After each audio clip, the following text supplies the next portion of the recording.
Welcome guys, so today I am with Lenovo HT18 earbuds and I'm going to show you how you can pair them with your Windows laptop or PC. So at the first we have to open the case, and of course we have to remember to charge them at least to the 50%. So we have to remove them from the case, and as you can see in my case they are not automatically turned on because these indicators right here are not blinking. So we have to click and hold both of them and keep holding until they start blinking on the blue and the red, like this one. So we are in the pairing mode, so right now we can just put them back. And right now we have to go for the settings.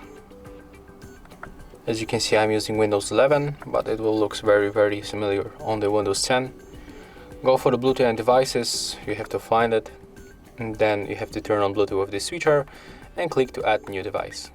Select Bluetooth, and then simply wait for HT18, select them once, basically click on them, and there it is. As you can see, we are successfully connected. So yeah, that's all. If you find this video helpful, remember to leave a like, comment and subscribe.